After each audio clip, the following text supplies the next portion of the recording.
आम हरिहर मनोज हाईस्कल 10म श्रेणी छात्र आज एक विज्ञान प्रकल्प आपन स्थान में उपस्थापन करने को चाहूँ। यही प्रकल्पर उद्देश्य होची आम आम भारत को प्रदूषण मुक्त करने को चाहूँ। जमी जल प्रदूषण द्वारा जल बास करुवा जीवन प्रभाव पड़े से मर जाती मृत्तिका प्रदूषण द्वारा मैंने आम कृषि कार्य क्षय होगा लगी। वायु प्रदूषण द्वारा समस्त जीवजंतु मैंने श्वासक्रिया असुविधा देखा।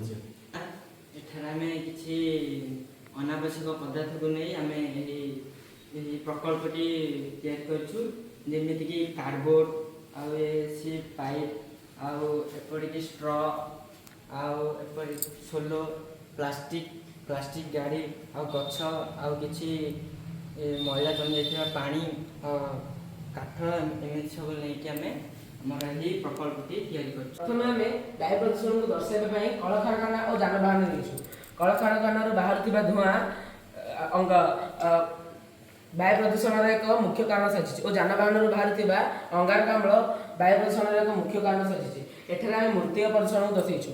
एठारे कौन उद्भिद देखा जाए ना कारण एठारे मृत्तिका बहुत आवर्जन भरपूर थाए। एठारे आम अधिक परिमाण उद्भिद देखा कारण एठारे मृत्तिका स्वच्छ अच्छे। यही स्थान में आम जल जल जल प्रदूषण देखा कारण एठारे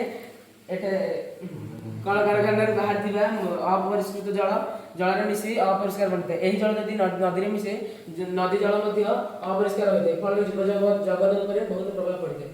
प्रथम यही प्रदूषण गुड़िकर निराकरण विषय उपस्थापन करी आम यही वायु प्रदूषण को रोकने यही जो कल कारखाना चिमनी गुड़ाक बहुत उच्चता कम अच्छे जहाँफल निर्गत वायु गुड़ाक वायुमंडल निम्न स्तर रही जाए जहाँफल मनुष्य मान क्षति होता है।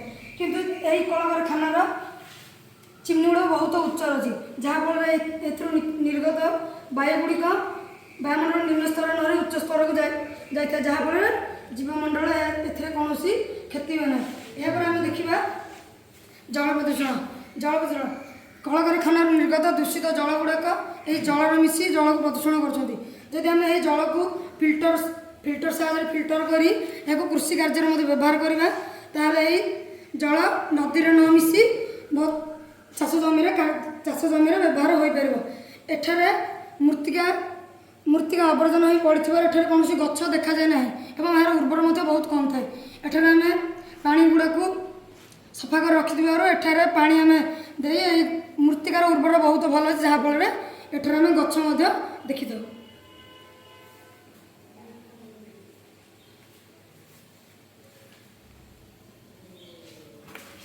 दुनिया वर्तमान दुनिया एक मुख्य समस्या यार निराकरण आम निजे सचेतन नागरिक होगा पड़ो।